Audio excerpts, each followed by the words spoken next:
The second part, खुशी की तलाश। बार और फूट चुकी टीवी को देख रहे थे जब खिड़की के बाहर सूरज ढलने लगा और थोड़ा अंधेरा हुआ। तब आदित्य को समझ आया कि वो बहुत देर से वहां बैठे हुए हैं। उसने फिर अपने एक हाथ से मनाली के गाल पर छुआ। वो पूरे कमरे में गर्मी होने के बावजूद भी बहुत ठंडी लग रही थी और उसकी आंखों से बहते हुए आंसू उसके गाल पर जम गए थे।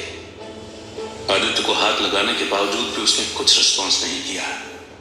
तब उसे लगा कि जैसे वो सो गई है और उसने उसके गाल पर टैप करते हुए कहा, मनाली। मनाली ने एक ही बार में कहा, लेकिन उसकी आवाज बहुत ही लो लग रही थी और आदित्य को कहीं ना कहीं हल्की सी सिसक भी महसूस हो गई थी। उसने फिर धीरे से मनाली का सिर अपने कंधे पर से उठाया और उसे सोफे पर टिकाकर थोड़ा सा सीधा किया। तब उसने देखा कि मनाली की आंखें बिल्कुल खुली हुई हैं और वो कंटिन्यूअसली सामने की तरफ बिना पलके झपकाए देख रही है। उसे देखकर ऐसा लग रहा था जैसे कि वो किसी गहरे सदमे में है और जगाने से उसका दर्द और भी बढ़ जाएगा। पर आदित्य को पता था कि वो उसे ऐसे नहीं छोड़ सकता। यही बात सोचकर वो उठा और उसके सामने जाकर बैठ गया। मनाली की आंखें अभी भी सामने की तरफ टिकी हुई थी और वो इस बात पर भी फोकस नहीं कर पा रही थी कि आदित्य उसके सामने बैठ गया है। तब आदित्य ने अपने हाथ से चुटकी बजाकर उसका ध्यान तोड़ने की कोशिश की और एक ही बार में मनाली की आंखें झपक गईं। जिसके बाद उसने एक बार आदित्य को देखा और फिर आसपास देखते ही उसकी आंखों में फिर से आंसू आ गए। उसने रोना शुरू कर दिया और आदित्य को समझ आ गया कि वो घर को बहुत ज्यादा प्यार करती थी और इस वजह से ही उससे दूर होने पर अपने आप को संभाल नहीं पा रही है। वो जब रो रही थी तब आदित्य ने उसे गले लगा लिया और उसे चुप कराने की कोशिश करने लगा। पर मनाली ऐसे रो रही थी जैसे उसने किसी अपने को खो दिया है। तब आदित्य ने उसे चुप कराते हुए कहा, मनाली, अब रोने से कोई फायदा नहीं है। देखो, जो होना था वो हो गया है। अब हमें यहां से निकलना होगा। इस जले हुए घर में और इसकी गर्मी में हम ज्यादा देर तक नहीं रह सकते। तुम अपने आप को संभालो, हमें यहां से जाना होगा। लेकिन हम कहां जाएंगे आदित्य?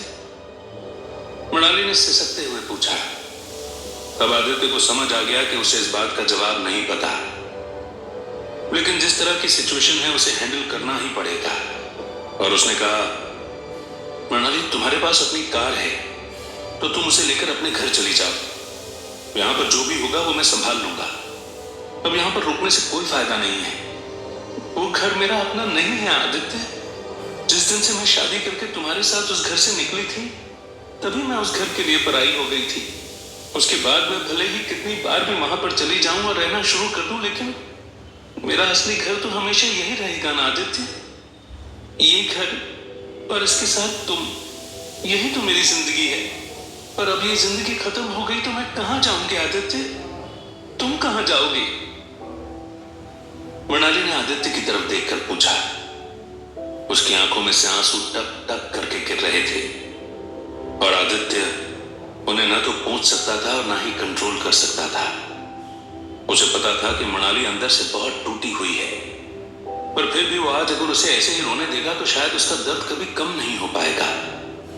और यही सोचकर उसने कहा, ऐसा नहीं है मनाली, ये घर हमारी जिंदगी नहीं है, बल्कि हमारी जिंदगी वो है जहां पर हम दोनों साथ हैं और खुश हैं। अगर आज ये घर जल भी गया है तो देखो, मैं तुम्हारे साथ हूं और हमेशा हम ऐसे ही रहेंगे।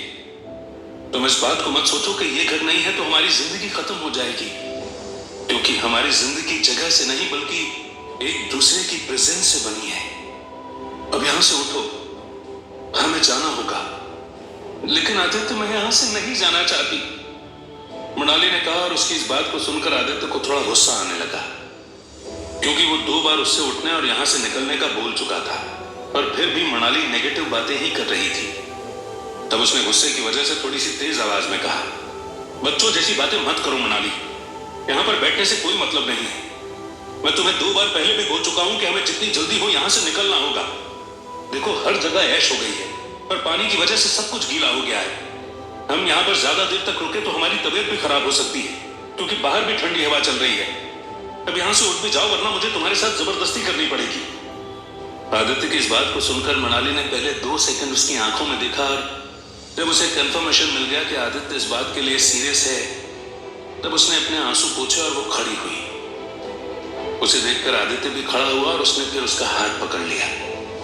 धीरे धीरे करके दोनों बाहर जाने लगे और जब वो दोनों बाहर पहुंच गए तब आदित्य को याद आया कि मनाली को चुप कराने के चक्कर में वो फल को सोफे पर ही भूल गया और इसलिए उसने उससे कहा, तुम यहीं रहना, मैं बस 2 मिनट में आता हूं। मनाली ने आदित्य की बात सुनकर गर्दन हिला दी और आदित्य बिना कुछ बोले ही जल्दी से अंदर गया जहां सोफे पर फल की थैली रखी हुई थी। उसने उसे उठाया और फिर वो बाहर आया। तब उसने देखा कि मनाली अपनी जगह पर नहीं खड़ी थी। उसे थोड़ी हैरानी हुई और वो आसपास देखने लगा। उसे समझ नहीं आया कि मनाली अचानक से कहां चली गई है और फिर उसे अचानक से उसके रोने की आवाज आने लगी। आदित्य ने जब आवाज पर फोकस किया तो उसे समझ आया कि वो पीछे वाले गार्डन से आ रही है और वो उस तरफ जाने लगा। घर की पीछे की दीवार पूरी तरह से बर्बाद हो चुकी थी और बहुत सारा हिस्सा जमीन पर गिर गया था, जिसको पार करके मनाली आगे वहां खड़ी थी जहां पर आदित्य ने गौतम को जमीन में काट रखा था और उसके पास ही उनकी लिली के फूल लगे हुए थे। आदित्य ने देखा कि जहां पर उसने गौतम को रख रखा था उस पूरी जगह को फावड़े से खोदा गया था और उसे समझ आ गया था कि वहीं से निखिल ने उसे निकाला है। इसके बाद आदित्य ने देखा कि मनाली लिली के फूल की तरफ देख रही थी जो पूरी तरह से जल गए थे और उनकी एशेस बस जमीन पर पड़ी हुई थी। उसे रोता हुआ देख आदित्य को समझ आया कि अब सिचुएशन हाथ से बाहर जा रही है और उसे जल्दी से कोई एक्शन लेना पड़ेगा। वो मनाली के पास गया और उसने उसे पकड़कर पीछे खींचने की कोशिश की, लेकिन मनाली बहुत फोर्स लगाकर वहां खड़ी हुई थी और रो रही थी। आदित्य को समझ आया कि वो चाहे कितना भी ट्राई कर ले उसे रोने से नहीं रोक सकता। उसका एक ही ट्रीटमेंट है कि जितने भी आंसू मनाली बहाना चाहती है उसे ऐसा कर लेना चाहिए ताकि उसका दुख पूरा आंसुओं से निकल जाए और वो फ्री हो जाए। यही बात सोचकर आदित्य ने उसके कंधों को छोड़ दिया और वो उसके साथ खड़ा हो गया। मनाली कुछ देर वैसे ही रोती रही और आदित्य वहीं बस उसके पास खड़ा रहा। लिली के फूल को देखकर उसे भी बुरा लग रहा था क्योंकि मनाली ने उन्हें बहुत ही उम्मीद और गुड लक के साथ वहां पर लगाया था। उसका मानना था कि अगर आदित्य वहां नहीं रहेगा तो वो लिली के फूल उसे खुशी देते रहेंगे, पर आज आदित्य उसके साथ है लेकिन फिर भी वो लिली के फूल उसकी उस खुशी को उसे नहीं दे पा रहे हैं। उसने सोचा कि मनाली अंदर से टूट चुकी थी और अब आदित्य कितनी भी कोशिश कर लेता और उससे एक एक टुकड़ा जोड़ने पर भी वो कहीं न कहीं हमेशा चुक ही जाएगा। आदित्य यही बातें सोच रहा था कि तभी अचानक उसने देखा कि मनाली घुटनों पर बैठ गई है। फिर वो उस मिट्टी को हटा हटाकर वहां से कुछ निकालने की कोशिश कर रही थी। तब उसने उससे पूछा, क्या कर रही हो मनाली?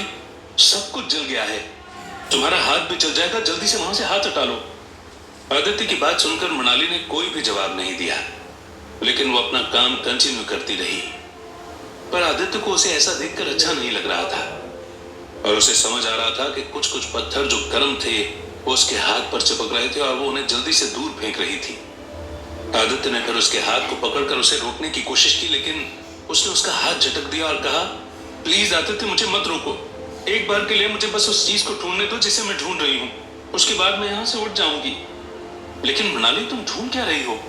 एटलीस्ट मुझे भी तो बताओ, मैं भी तुम्हारी मदद कर सकूंगा।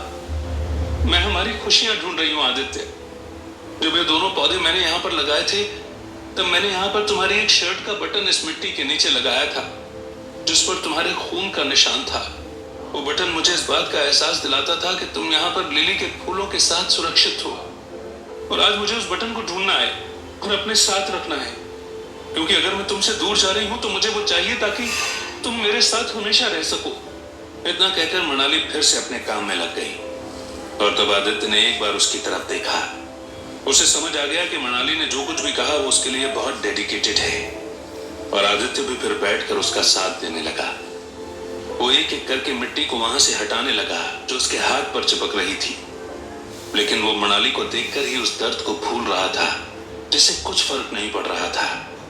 कुछ देर बाद ही आदित्य के हाथ में अचानक से कुछ प्लास्टिक जैसा महसूस हुआ और उसे समझ आया कि वो वही बटन है जिसे मनाली ढूंढ रही थी।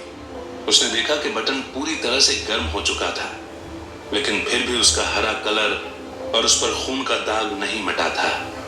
उसने फिर मृणाली को रोककर वो बटन उसके हाथों में रखकर उसे पकड़ाया और मृणाली उस बटन को देखकर बहुत ही ज्यादा खुश हुई। आदित्य को उसके चेहरे की चमक वापस दिख गई और उसने जल्दी से अपने आंसू पोंछे। उस बटन को पहले अपने दिल से लगाया और फिर वहां से खड़ी हुई। आदित्य को समझ आ गया कि अब मृणाली अपने दुख को भूल चुकी है और वो उसे कंधे से पकड़कर आगे कार की तरफ लाने लगा। दोनों जब घर से बाहर निकलने वाले थे तब एक बार पलटकर उन्होंने अपने जले हुए घर को देखा और फिर धीरे धीरे जाते हुए कार में बैठ गए। आदित्य ड्राइविंग सीट पर बैठा था। जब वो घर के सामने से गाड़ी को निकाल रहा था तब उसने सोच लिया था कि वो अब इस घर में कभी वापस नहीं आएगा और जब फाइट खत्म हो जाएगी तो वो सारे पैसे लेकर कहीं और शिफ्ट हो जाएगा और अपनी नई जिंदगी की शुरुआत करेगा।